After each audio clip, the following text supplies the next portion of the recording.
Le règne végétal est un royaume de majesté silencieuse, souvent négligé dans son immobilité apparente. Nous percevons les plantes comme des habitantes passives de notre monde, enracinées, silencieusement occupées à photosynthétiser. Pourtant, sous cette apparente tranquillité se cache un monde d'adaptation extraordinaire, un dynamisme caché qui remet en question notre compréhension conventionnelle de la vie végétale. C'est un monde où les plantes chassent, communiquent et se déplacent même, affichant un répertoire de comportements aussi complexes et fascinants que ceux du règne animal. Des pièges perfides, des plantes carnivores, aux réseaux de communication complexes qui relient des écosystèmes entiers, le monde végétal est plein de surprises. Préparez-vous à être émerveillés par l'ingéniosité de la nature alors que nous découvrons la vie cachée de ces organismes remarquables. Le règne végétal est bien plus dynamique et complexe que nous ne l'imaginons souvent. Et les histoires de ces plantes insolites offrent un aperçu de l'étonnante diversité de la vie sur Terre. Leurs histoires témoignent de la puissance de l'adaptation et de l'ingéniosité remarquable de la nature. Dans les environnements pauvres en nutriments, certaines plantes ont développé une stratégie de survie remarquable, la carnivorie. Ces plantes carnivores, souvent présentes dans les tourbières et autres habitats dépourvus de nutriments essentiels, complètent leur alimentation en piégeant et en digérant des insectes et autres petits animaux. Les mécanismes employés par les plantes carnivores sont aussi divers qu'ingénieux. Des pièges collants aux pièges à mâchoires, en passant par les pièges à fosses, ces plantes ont développé un éventail remarquable de stratégies pour capturer leur proie. L'évolution de la carnivorie chez les plantes témoigne de la puissance de la sélection naturelle. Cette adaptation a conduit à la diversification d'un groupe fascinant de plantes, chacune avec son propre mécanisme de piégeage. Leur existence nous rappelle la lutte constante pour la survie et les solutions ingénieuses que la nature peut concevoir. La Dionée attrape-mouche est sans doute la plus emblématique des plantes carnivores. Son piège à mâchoire, formé de 2 lobes articulés bordés de poils sensitifs, est une merveille de bio-ingénierie. La vitesse et la précision avec lesquelles le piège se referme sont remarquables, capturant des insectes sans méfiance en une fraction de seconde. Lorsqu'un insecte touche les poils sensitifs, il déclenche une réaction en chaîne qui entraîne la fermeture rapide des lobes. Une fois le piège refermé, la Dionée attrape-mouche sécrète des enzymes digestives qui décomposent le corps de l'insecte, libérant de précieux nutriments que la plante peut absorber. L'adaptation remarquable de la Dionée attrape-mouche en a fait un sujet de fascination pour les scientifiques et les amoureux de la nature. Les plantes carnivores à urnes, appartenant au genre et autres, utilisent une stratégie différente pour capturer leur proie. Leurs feuilles sont modifiées en pièges en forme d'urne, remplies de liquide digestif. Les insectes et autres petits animaux sont attirés au bord de l'urne par du nectar et des motifs colorés. Et une fois à l'intérieur, ils ne peuvent plus s'échapper des parois glissantes et se noient dans le liquide. Les liquides digestifs contenus dans l'urne contiennent des enzymes qui décomposent les proies capturées, libérant des nutriments que la plante peut absorber. La diversité des plantes à urne est remarquable, avec différentes espèces présentant une grande variété de formes, de tailles et de couleurs. Certaines urnes sont petites et discrètes, tandis que d'autres peuvent atteindre plus de 30 cm de haut. La conception complexe de ces pièges et leurs liquides digestifs spécialisés font des plantes à urne des prédateurs très efficaces dans leurs environnements respectifs. Le réseau, la communication des plantes.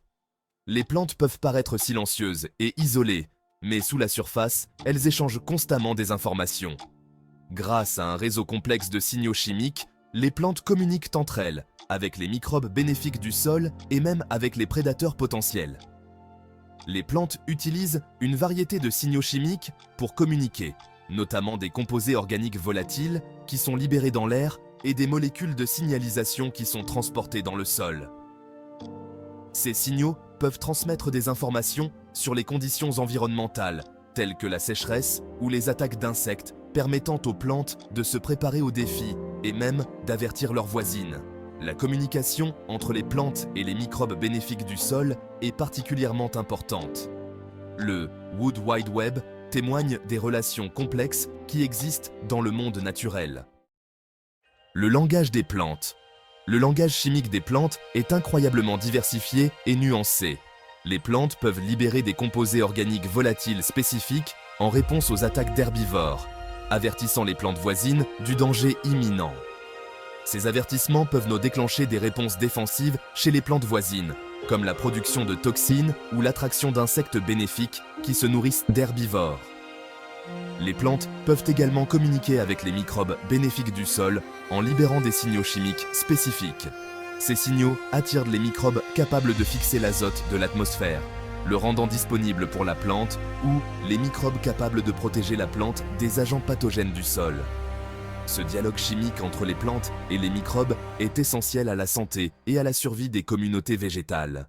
L'étude de la communication des plantes fournit de précieuses informations sur l'interconnexion de la vie sur Terre. Les mobiles, plantes en mouvement.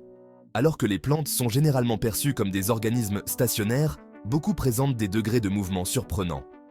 Du claquement rapide de la dionée, attrape-mouche à la croissance lente et délibérée des plantes grimpantes, les plantes ont développé une variété de stratégies pour se déplacer et réagir à leur environnement. Certaines plantes, comme le mimosa pudique, présentent des mouvements rapides en réponse au toucher ou à d'autres stimuli. D'autres, comme les plantes grimpantes, présentent des mouvements plus lents et plus délibérés, à mesure qu'elles grandissent et cherchent la lumière du soleil. La capacité de se déplacer permet aux plantes de suivre le soleil, de capturer des proies et de réagir aux changements environnementaux. Les plantes grimpantes, par exemple, peuvent atteindre la lumière du soleil en s'enroulant autour de supports ou en utilisant des vrilles spécialisées ou des coussinets adhésifs. L'étude du mouvement des plantes fournit de précieuses informations sur la remarquable adaptabilité de la vie végétale. Le mimosa pudique, une touche de dramaturgie. Le mimosa pudique est un exemple spectaculaire de mouvement végétal. Ses feuilles se replient rapidement vers l'intérieur lorsqu'on les touche, une réaction qui sert probablement de mécanisme de défense contre les herbivores. Ce mouvement rapide est dû à des changements de pression de l'eau dans des cellules spécialisées à la base de la feuille. La réaction spectaculaire du mimosa pudique au toucher lui a valu divers surnoms, tels que « sensitive » et « ne me touchez pas ». Cette adaptation fascinante en a fait un sujet d'étude populaire pour les botanistes et les passionnés de nature. Plantes grimpantes, à la conquête du ciel. Les plantes grimpantes présentent un type de mouvement différent, une croissance lente et délibérée vers la lumière du soleil. Ces plantes ont développé divers mécanismes pour grimper, notamment des tiges volubiles, des vrilles et des coussinets adhésifs. Les plantes volubiles, comme les belles de jour, grimpent en enroulant leurs tiges autour de supports. Les vrilles, comme celles des pois et des raisins, sont des structures filiformes spécialisées qui peuvent s'enrouler autour de supports, offrant une prise sûre. Les coussinets adhésifs, comme ceux du lierre, permettent aux plantes de se fixer aux surfaces verticales. L'étude des plantes grimpantes fournit de précieuses informations sur les mécanismes ingénieux que les plantes ont développés pour atteindre le ciel et rivaliser pour la lumière du soleil. N'oubliez pas de vous abonner et activer la cloche pour ne rien manquer de nos prochaines aventures.